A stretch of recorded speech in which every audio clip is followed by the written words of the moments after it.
السلام علیکم۔ رات کو میں گہری نیند میں تھی کہ مجھے یوں محسوس ہوا کہ کوئی مجھے جگانے کی کوشش کر رہا ہے۔ مندی مندی آنکھیں کھول کر دیکھا تو میرے بیڈ کے پاس میری بہن کھڑی تھی۔ میں فوراً اٹھ کر بیٹھ گئی۔ پہلا خیال دماغ میں یہی آیا کہ جیجو کو کچھ ہو تو نہیں گیا کہ وہ اس وقت مجھے جگانے آئی ہے، اور جیسے ہی میں نے اس سے پوچھا کہ کیا ہوا ہے تو وہ فوراً منہ پر ہاتھ رکھ کر مجھے چپ رہنے کا اشارہ کرنے لگی۔ مجھے حیرت ہوئی کہ رات کے اس پہر مجھے جگانے بھی آئی ہے اور مجھے اسے خاموش رہنے کا کیوں کہہ رہی ہے۔ اور پھر کچھ دن پہلے سنی ہوئی خبر کی طرف دھیان گیا تو مجھے لگا شاید گھر میں کوئی گھس آیا ہے، اس لیے وہ ایسے کر رہی ہے۔ اور جب میں نے اشاروں سے پوچھا کہ کیا بات ہے تو اس نے جو بات مجھے کہی وہ مجھے پریشان کرنے کو کافی تھی۔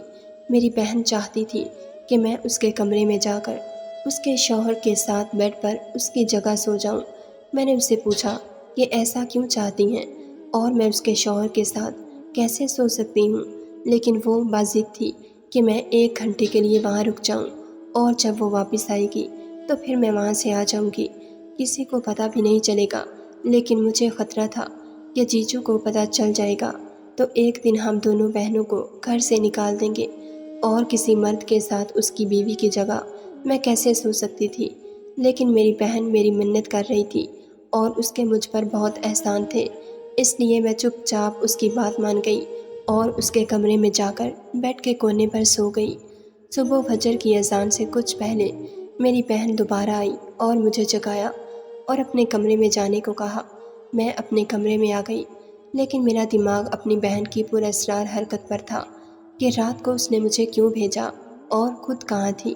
صبح جب ناشتے کے لیے اٹھی تو جیجو گھر تھے اور ان کے کسی انداز سے محسوس نہیں ہوتا تھا کہ انہیں کچھ معلوم ہے۔ مجھے شدت سے انتظار تھا کہ بھائی گھر سے جائیں تو میں بہن سے پوچھوں کہ یہ سب کیا ہے۔ بھائی کے جانے کے بعد جب میں نے اپنی بہن سے سوال کیا کہ کیا سلسلہ تھا اور تم رات کو کہاں گئی تھی، تو میرے سوال پر وہ رونے لگی اور اس نے کہا کہ میں تو رات کو اپنی دوست کے ساتھ ہسپتال میں تھی۔ مجھے اس کی بات نے حیران کیا کہ اگر کسی دوست کے ساتھ ہسپتال گئی تھی تو یہ تو اچھی بات ہے اور بھائی کو بتا کر بھی جا سکتی تھی، اور وہ یہی بات میں نے اپنی بہن سے کہی تو کہنے لگی کہ میری اس دوست کو تمہاری بھائی کچھ پسند نہیں کرتے کیونکہ وہ لڑکی اکیلی رہتی ہے اور اس کی شادی بھی نہیں ہوئی۔ سب کو لگتا ہے کہ جو لڑکیاں اکیلی رہتی ہیں وہ بد کردار ہوتی ہیں، حالانکہ ایسا نہیں ہے، لیکن یہ بھی روایتی مردوں کی طرح اسے بد کردار سمجھتے ہیں۔ میں نے جب پوچھا کہ اس کے ساتھ آخر ایسا کیا ہوا تھا کہ اسے رات کو ہسپتال جانا پڑا تو میری بہن اس بات کو ٹال گئی اور میرا شکریہ ادا کرنے لگی۔ رات کو تم نے مجھے بچا لیا۔ میں بھی اس بات کو بھول گئی کہ چلو ایک اچھا ہی کام کیا تھا۔ لیکن کچھ دن گزرے تو پھر ایسے ہی رات کو میری بہن مجھے جگانے آ گئی اور اس نے پھر مجھے اپنے کمرے میں جا کر سونے کو کہا۔ میں نے پوچھا کہ پھر اس دوست کے ساتھ جا رہی ہیں تو انہوں نے کہا کہ ہاں۔ میں نے بہت پوچھا کہ کس ہسپتال جا رہی ہیں، کیوں جا رہی ہیں، تاکہ مجھے معلوم ہو، لیکن میری بہن نے مجھے کچھ نہ بتایا۔ مجھے اپنے کمرے میں بھیج کر گھر سے نکل گئیں۔ مجھے ایسے محسوس ہو رہا تھا کہ جیسے کچھ غلط ہو رہا ہے۔ یقیناً میری بہن کچھ غلط کر رہی تھی۔ رات کو ہسپتال جانے کی کیا تک بنتی تھی۔ میری بہن تقریباً 4 گھنٹے بعد واپس آئی، اور وہ 4 گھنٹے میں نے جیسے سولی پر لٹک کر گزارے تھے۔ جب بھی بھائی کروٹ لیتے مجھے یوں لگتا کہ اب میرا راز کھل جائے گا، لیکن خیر نہیں۔ میں نے دل میں مکمل طور پر سوچ لیا کہ اب میں اپنی بہن کی بات کبھی نہیں مانوں گی، اور اگر ایسا کچھ ہوا تو جیجو کو ساری بات سچ بتا دوں گی۔ کیوں انہیں سب کچھ معلوم ہونا چاہیے؟ بہن نے میرے ہر سوال کو ٹال دیا اور ایسے ہی چلتا رہا۔ تقریباً 1 ہفتے بعد پھر سے میری بہن میرے کمرے میں موجود تھی اور آج رات پھر چاہتی تھی کہ میں اس کے کمرے میں جا کر سو جاؤں، اور میں نے سختی سے انکار کر دیا، یہاں تک کہ یہ دھمکی بھی دی کہ میں جیجو کو سب بتا دوں گی۔ لیکن انہوں نے کہا کہ ٹھیک ہے، اگر تم سب کچھ بتانا چاہتی ہو تو تمہیں واپس بھیج دوں گی، یہاں نہیں رکھوں گی، کیونکہ تمہیں یہاں کوئی رہنے بھی نہیں دے گا۔ میرے مستقبل کا سوال تھا، اس لیے میں نہ چاہتے ہوئے بھی جا کر اس کے بستر پر سو گئی۔ میرا ذہن سوچوں کی اما جگہ بنا ہوا تھا۔ ٹھیک ہے، اگر یہ بات کھلے گی تو بات مجھ پر بھی آئے گی۔ مجھے کیا کرنا چاہیے؟ اپنے بہنوئی کو بتا دینا چاہیے یا پھر خاموشی سے انتظار کرنا چاہیے؟ میں چت لیٹے چھت کی طرف دیکھتے ہوئے یہی سوچ رہی تھی کہ مجھے محسوس ہوا کہ میرے بہنوئی نے میری طرف کروٹ لی ہے۔ میں نے جھٹ سے آنکھیں بند کر لیں تاکہ انہیں محسوس ہو کہ میں سو رہی ہوں، اور کروٹ لے کر ان کی طرف پیٹ کر لی، لیکن انہیں شاید اندازہ ہو گیا تھا کہ میں ان کی بیوی نہیں بلکہ سالی ہوں، اس لیے انہوں نے اپنی بیوی سے اور مجھ سے اپنے ہی طریقے سے بدلہ لے لیا۔ میرا نام ثنا ہے، ہم دو ہی بہنیں ہیں اور ہمارا تعلق ایک چھوٹے سے گاؤں سے ہے۔ مجھ سے بڑی بہن عالیہ کی شادی ایک شہر میں ہو گئی تھی اور وہ اپنے شوہر کے ساتھ شہر میں ہی رہتی تھی۔ میں نے جب میٹرک پاس کیا تو قریب کے قصبے کے کالج میں داخل ہونے کے لیے فارم جمع کروا دیے، کیونکہ ہمارے گاؤں کی لڑکیاں وہیں جاتی تھیں، لیکن میری بہن نے ضد کی کہ وہ مجھے بڑے شہر میں داخل کروائے گی، اور خود ہی میرے سارے ڈاکومنٹس لے گئی اور اپنے شہر میں کالج میں جمع کروا دیے۔ اور جب میرا داخلہ ہو گیا تو اس نے خود ہی آفر کی کہ یہ میرے گھر ہی میرے پاس رہے گی۔ میری بہن نے اپنے شوہر اور والدین کو کیسے راضی کیا مجھے معلوم نہیں، میں تو خوش تھی کہ مجھے بڑے شہر میں بڑے کالج میں پڑھنے کا موقع مل رہا ہے، اور گاؤں چھوڑ کر شہر میں آ گئی۔ مجھے یہاں آئے ہوئے زیادہ عرصہ نہیں ہوا تھا، لیکن ہر قدم پر میری بہن میرا ساتھ دیتی تھی۔ جس طرح کا فیشن ہوتا تھا اس طرح کے کپڑے لے کر دینا، اچھا بیگ جیب خرچ دینا، اسے سارے کام میری بہن کرتی تھی، اور اس طرح آہستہ آہستہ اس کے بہت سے احسانات مجھ پر بن گئے۔ اور ویسے بھی وہ میری بڑی بہن تھی تو میں اس کی ہر بات مانا کرتی تھی۔ سب کچھ بالکل ٹھیک چل رہا تھا جب پہلی دفعہ کالج میں چھٹیاں ہوئیں، اور میں بہت خوش تھی کہ واپس اپنے گاؤں جاؤں گی اور اپنی دوستوں سے ملوں گی، لیکن میری بہن نے مجھے زیادہ دن گاؤں میں رہنے نہ دیا کہ تم شہر میں ہی رہو اور اپنی پڑھائی پر دھیان دو۔ نہ جانے اس کی زبان میں کیا تاثیر تھی کہ ماں باپ بھی ہمیشہ اسی کا ساتھ دیتے تھے۔ مجھے لگتا تھا کہ وہ میرا خیال رکھتی ہے، اس لیے اتنی پرواہ کرتی ہے، کیونکہ خود اس نے چھوٹے قصبے کے کالج سے پڑھا تھا، اور شاید وہ چاہتی ہے کہ اس کی بہن اچھا پڑھے اور گاؤں میں سب سے آگے ہو۔ لیکن میری بہن کے دماغ میں کیا چل رہا ہے یہ مجھے معلوم نہیں تھا۔ میری چھٹیاں ابھی کچھ باقی تھیں اور میں گاؤں سے واپس آ گئی تھی۔ میرے بہنوئی بھی مجھے گھر کا ایک حصہ سمجھنے لگے تھے، اس لیے انہیں بھی میری عادت ہی ہوتی جا رہی تھی، اس لیے وہ بھی میرے واپس آنے سے بہت خوش تھے۔ اور جس دن میں گاؤں سے واپس آئی اس دن تھکن کی وجہ سے میں جلدی ہی سو گئی تھی۔ جب آدھی رات کو میری بہن میرے کمرے میں آئی اور اس نے چپکے سے مجھے اپنے کمرے میں جا کر سونے کا کہا، اور میرے سوال کرنے پر کہا کہ میری دوست کو ہسپتال جانا ہے، اسے میری مدد کی ضرورت ہے، تمہارے جیجو اسے پسند نہیں کرتے، تم جا کر سو جاؤ گی تو انہیں معلوم نہیں ہوگا۔ میں اس چیز سے مطمئن ہو گئی، اس پر زیادہ نہیں سوچا، لیکن مجھے کیا معلوم تھا کہ ایک دفعہ اس کی بات مان کر میں نے اپنے لیے کیا مشکلات کھڑی کر لی ہیں، اور یہ چیز میرے اوپر کیا کیا مصیبت لے کر آئے گی، یہ مجھے حقیقتاً نہیں معلوم تھا۔ اس بات کو ابھی ایک ہفتہ ہی گزرا تھا کہ دوبارہ سے میری بہن نے مجھے کمرے میں جا کر سونے کا کہا۔ میں نے اس سے بہت بحث کر چکی تھی، لیکن آخر کار مجھے اس کی بات ماننا پڑی تھی، اور جب 2 سے 3 دفعہ یہی عمل ہوا تو میں بھی اب بحث کرنا چھوڑ چکی تھی، اور وہ جب بھی مجھے جگاتی میں خاموشی سے اس کے کمرے میں جا کر سو جاتی تھی۔ لیکن ایک دن مجھے یوں محسوس ہوا کہ جیسے میرے بہنوئی جاگ رہے ہوں، اور انہیں معلوم ہے کہ بستر میں ان کے ساتھ ان کی بیوی نہیں بلکہ سالی ہے۔ مجھے بہت زیادہ ڈر لگا، اور میں سوچ رہی تھی کہ اگر انہوں نے مجھ سے سوال کر لیا تو پھر کیا ہوگا۔ نہ جانے کیسے وہ کچھ گھنٹے گزرے، میری بہن واپس آ گئی۔ دوسرے دن صبح میں نے اسے بتایا کہ مجھے لگتا ہے کہ رات کو بھائی جاگ رہے تھے اور انہیں سب کچھ معلوم ہے، لیکن میری بہن نے اس بات سے انکار کر دیا کہ انہیں کچھ معلوم نہیں۔ اگر معلوم ہوتا تو یقیناً وہ تم سے سوال کرتے یا مجھ سے یہ سوال کر لیتے، اس لیے تم مطمئن ہو جاؤ۔ مجھے اس کی تسلی سے بالکل بھی سکون نہیں آ رہا تھا۔ اب تو میرا کالج میں شروع ہو گیا تھا اور یہ سلسلہ بھی جاری و ساری تھا۔ میری بہن پہلے کبھی ہفتوں میں کہیں جایا کرتی تھی، اور اب تو تقریباً ہر 2-3 دن بعد یہ کام جاری تھا۔ میری بہن مجھے کبھی نہیں بتاتی تھی کہ وہ کہاں جاتی ہے، اور اس سوال کو سختی سے ٹال دیتی تھی۔ اور حیرت کی بات یہ تھی کہ وہ جس دوست کا نام لیتی تھی اس دوست کو آج تک میں نے نہیں دیکھا تھا۔ نہ کبھی وہ ہمارے گھر آئی تھی، اور نہ ہی میری بہن کبھی دن کی روشنی میں اس سے ملنے گئی تھی، اور نہ کبھی مجھے ملوایا تھا۔ میرا تجسس عروج پر تھا، اور مجھے 100% یقین تھا کہ ہم جو کچھ کر رہی ہیں میرے بہنوئی وہ جانتے ہیں، لیکن بہن مان نہیں رہی تھی، نہ کچھ بتا رہی تھی۔ میں نے سوچ لیا کہ اس سے پہلے کہ بات کھل جائے، مجھے ساری حقیقت معلوم ہو، اس لیے میں نے ساری پلاننگ کر کے رکھ دی۔ 2-3 دن ہو گئے تھے اور بہن نے مجھے رات کو اپنے کمرے میں جانے کو نہیں کہا تھا، اس لیے مجھے یقین تھا کہ آج کی رات وہ ضرور کہے گی۔ اس لیے جب رات کو بہن نے جگایا تو میں بغیر کچھ کہے چپ چاپ اس کے کمرے میں جا کر بستر پر لیٹ گئی۔ بہن نے جب دیکھا کہ میں لیٹ گئی ہوں تو مطمئن ہو کر گھر سے نکل گئی، لیکن میں نے کیونکہ پہلے سے پلاننگ کر کے رکھی تھی، میں نے فوراً سے تکیے نکال کر بستر پر رکھے اور دبے قدموں میں بھی اس کے پیچھے پیچھے گھر سے نکل گئی۔ مجھے یہ سب کرتے ہوئے ڈر بھی لگ رہا تھا، لیکن میرا تجسس میرے ڈر پر غالب آ گیا تھا۔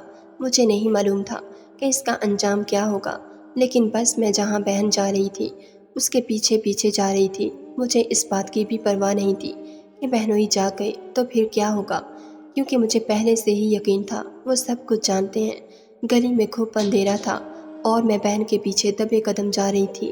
سر سے پاؤں تک میں نے کالی چادر لے رکھی تھی اور اندھیرے کا ہی حصہ معلوم ہو رہی تھی۔ میں نسبتاً کچھ ڈرپوک تھی، اس لیے دل میں ڈر بھی رہی تھی، لیکن میری بہن بغیر کسی ڈر اور خوف کے آگے جا رہی تھی۔ لیکن مجھے یوں لگتا تھا جیسے اسے احساس ہو رہا ہو کہ کوئی اس کا پیچھا کر رہا ہے، کیونکہ وہ ہر تھوڑی دیر بعد رک کر پیچھے بھی دیکھ لیا کرتی۔ لیکن میں مختلف گھروں اور درختوں کی اوٹ لے کر چل رہی تھی، اس لیے شاید اسے نظر نہیں آئی۔ میں نے دیکھا کہ مین روڈ پر میری بہن ایک گاڑی میں بیٹھ کر چلی گئی۔ اندھیرے کی وجہ سے میں گاڑی کا نمبر بھی نہ دیکھ سکی، اور حیرت کی بات یہ تھی کہ گاڑی کی ہیڈ لائٹس وغیرہ بھی آن نہیں تھیں اور گاڑی بھی کالے رنگ کی تھی، اس لیے مجھے کچھ معلوم نہ ہو سکا کہ وہ کیسی گاڑی ہے، اس کا کیا نمبر ہے۔ میرے پاس تو اس قسم کی کوئی چیز نہیں تھی، اس لیے مجھے واپس آنا پڑا۔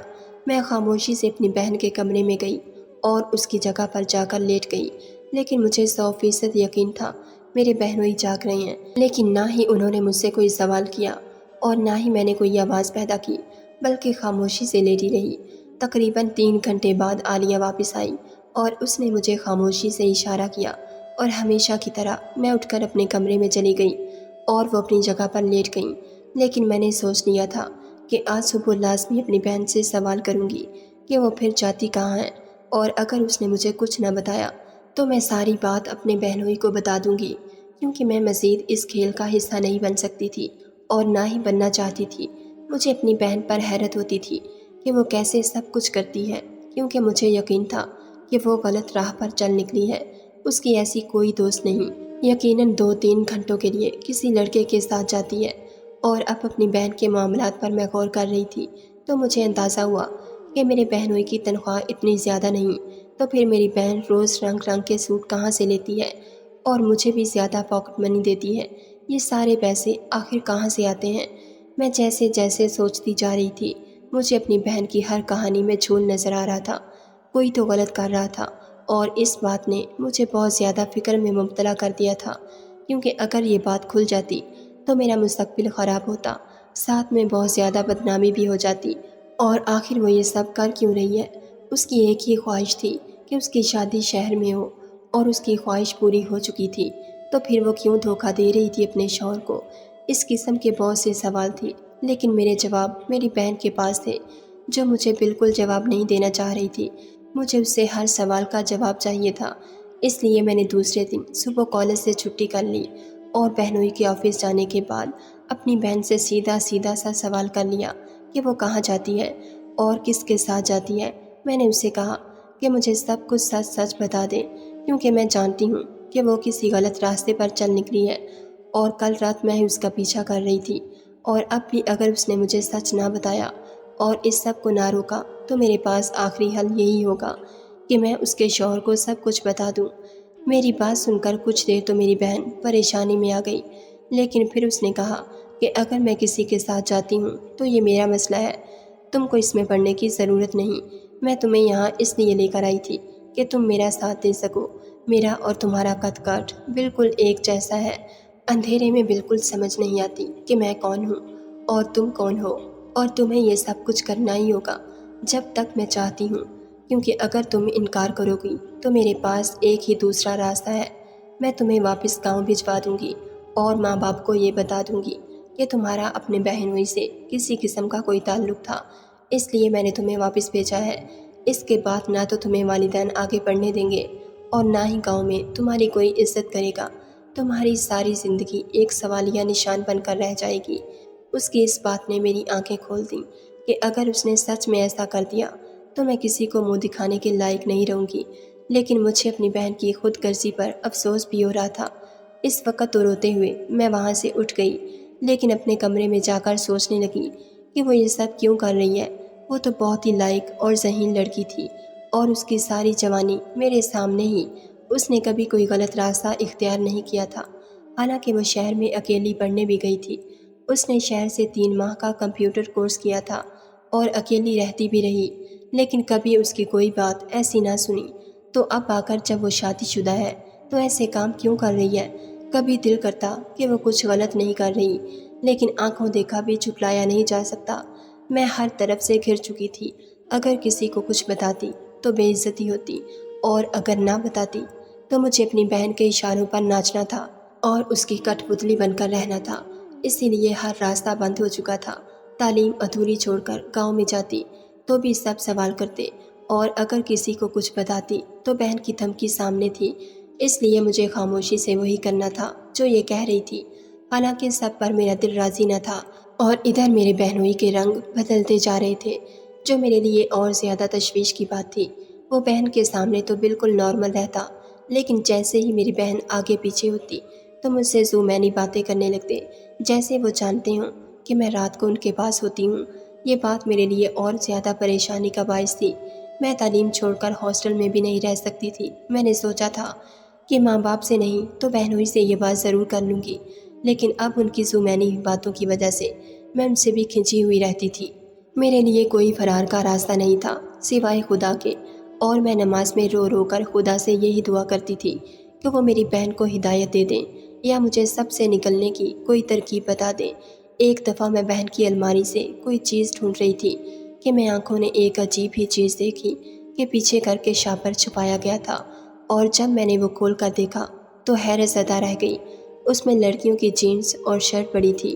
ایسا لباس تو ہمارے خاندان میں دور دور تک کبھی کسی نے نہیں پہنا تھا۔ میں نے اپنی بہن کو بھی پہنے کبھی نہیں دیکھا تھا۔ تو اس کا مطلب ہے کہ میرا شک صحیح نکلا۔ میری بہن سے غلط راستے پر چل نکلی ہے جو اس قسم کا لباس پہنتی ہے۔ اس چیز نے مجھے مزید پریشان کر دیا اور اپنی بہن سے شدید نفرت محسوس ہوئی۔ بہنوئی کی گستاخیاں دن بدن بڑھتی جا رہی تھیں۔ بہن کو بھی نہیں بتا سکتی تھی کہ جو خود کسی غلط راستے پر چل رہی ہوں اس نے میری کیا مدد کرنی ہے۔ وہ تو مجھے اپنے شوہر کے ساتھ ہی منسوب کر کے بدنام کر دے گی۔ اور پھر ایک دن اللہ نے میری سن لی اور مجھے ساری حقیقت معلوم ہو گئی۔ اس دن میں کالج سے واپس آئی تو ہمارے گھر کے سامنے کچھ عجیب قسم کا ہجوم تھا۔ مجھے کسی انہونی کا احساس ہوا۔ میں ہجوم کو ہٹاتے ہوئے جب اندر پہنچی تو سامنے کا منظر میرے لیے بہت ہی ناقابل یقین تھا۔ پولیس والوں نے میرے بہنوئی کو پکڑ رکھا تھا اور میری بہن ساتھ ہی کھڑی تھی، لیکن کچھ بھی نہیں بول رہی تھی۔ میں نے پوچھا کہ یہ سب کیا ہو رہا ہے تو میری بہن نے فوراً مجھے پکڑ کر اپنے پیچھے کھڑا کر لیا اور کہا، بالکل خاموش ہو جاؤ۔ مجھے لگا کہ میری بہن نے اپنے شوہر کو پکڑوا دیا ہے تاکہ وہ کھل کر رنگ رلیاں بنا سکے۔ یہی بات میں نے اپنی بہن سے کہی تو اس نے مجھے خاموش رہنے کو کہا۔ میرے بہنوئی چیختے چلاتے رہے اور پولیس ان کو پکڑ کر لے گئی۔ ہجوم چھٹنے کے بعد میں اپنی بہن پر غصہ ہونے لگی۔ تمہیں کم از کم اپنے شوہر کو نہیں گرفتار کروانا چاہیے تھا۔ انہوں نے کیا جرم کیا ہے؟